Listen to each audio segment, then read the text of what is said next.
रहमान रहीम। आज की इस वीडियो में हम बात करेंगे गले में बहुत ज़्यादा बलगम बनने के बारे में, गले में रेशे बनने के बारे में। कुछ लोगों को मसला होता है कि उनको गले में बहुत ज़्यादा बलगम का मसला होता है। उनको ऐसे लगता है कि हमारे गले के पिछले हिस्से में रेशा टपक रहा होता है, उनकी नाक बंद होती है, उनके गले में बहुत ज़्यादा सोजिश होती है।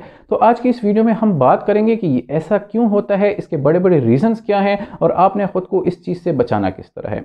देखिए, हमारा जो रिस्पिरेटरी सिस्टम होता है, हमारे नाक से लेके हमारे फेफड़ों तक, इसमें नॉर्मली तौर पे म्यूकस बन रहा होता है, जिसे आम जुबान में हम बलगम कहते हैं। ये नॉर्मल क्वांटिटी में बनता है, जो कि आपके रिस्पिरेटरी सिस्टम को महफूज रखता है इन्फ्लेमेशन से, इन्फेक्शन से, इसको ह्यूमिड रखता है, इसको वार्म रखता है। अब अगर कुछ रीजंस ऐसी होती हैं जिनकी बेस पे आपका ये बलगम बहुत ज़्यादा बनने लग जाता है, तो आपको मसाइल का सामना करना पड़ जाता है। वो क्या क्या रीज़न होती हैं? सबसे पहला जो बड़ा रीज़न होता है वो है एलर्जी। एलर्जी आपको मुख्तलिफ़ किस्म की हो सकती है। आपको डस्ट की एलर्जी हो सकती है, आपको गर्द गुबार से एलर्जी हो सकती है, आपको धुएं से एलर्जी हो सकती है, इवन कि आपको फूड से एलर्जी हो सकती है। कुछ ऐसे सर्टन फूड्स भी होते हैं, कुछ ऐसे खाने भी होते हैं जिनको अगर आप खाएंगे तब भी आपको एलर्जी हो सकती है, जिनके बारे में हम डिटेल में दूसरी वीडियो में बात करेंगे।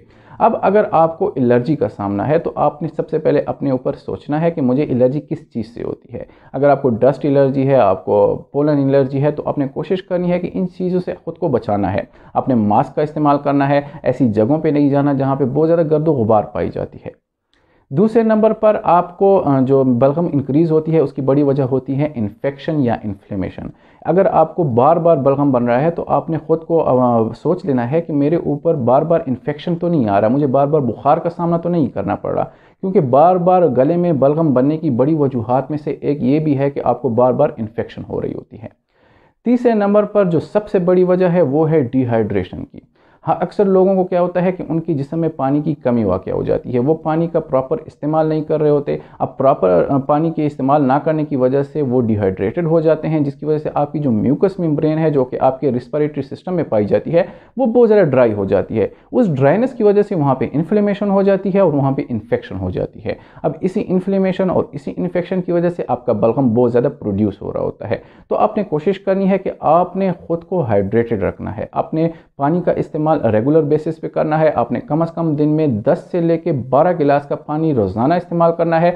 जब आप हाइड्रेटेड रहेंगे, जब आपका म्यूकस मेम्ब्रेन बहुत ज़्यादा खुश्क नहीं होगा, तो आपको इन्फ्लेमेशन और इन्फेक्शन के चांसेस कम हो जाते हैं और आप काफ़ी हद तक खुद को इस चीज़ से बचे। नंबर पर एक मसला होता है जिसे हम साइनोसाइटिस कहते हैं। साइनोसाइटिस का मतलब ये होता है कि हमारे जिस्म में, हमारे चेहरे में नॉर्मल साइनसेस पाए जाते हैं, जो कि हमारे नाक के साथ कनेक्ट होते हैं और वहाँ पे अक्सर औकात इन्फ्लेमेशन हो जाती है, वहाँ पे इन्फेक्शन हो जाती है, जिसको हम साइनोसाइटिस कहते हैं। इसकी वजह से आपको ये महसूस होता है कि मेरा रेशा पीछे की तरफ गिर रहा है, मेरा रेशा पीछे की तरफ टपक रहा है, मेरे नाक बंद हो गई है, मुझे बहुत ज़्यादा दर्द का एहसास हो रहा है। अगर आपको ये वाला मसला बार बार पेश आ रहा है तो सबसे पहले एक काम आपने ये करना है कि आपने अपने नाक के जो नॉर्मल म्यूकस मेम्ब्रेन है, इसको ऐसे पानी से साफ़ करते रहना है जिसमें सलाइन पाया जाता है, जिसमें नमक पाया जाता है। नमक एक कुदरती एंटी माइक्रोबियल है जो कि आपके म्यूकस मेम्ब्रेन पे जरासीम की ग्रोथ को रोकता है।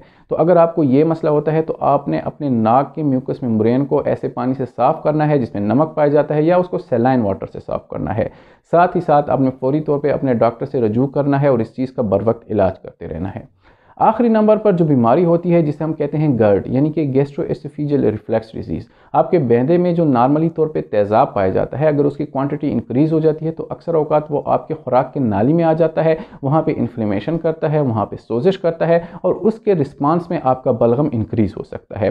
तो आपने सबसे पहले इस चीज़ का इलाज करना है। आपने ऐसे कानों का इस्तेमाल नहीं करना जो कि आपके मैदे में तेज़ाब की क्वांटिटी को इंक्रीज़ करते हैं। आपने एक्सरसाइज को अपना मामूल बनाना है। ये कुछ रीज़न्स हैं जिसकी वजह से आपके बलगम इंक्रीज़ होती है, आपके गले में रेशा बनता है। तो आपने कोशिश करनी है कि इन चीज़ों पे अमल करना है।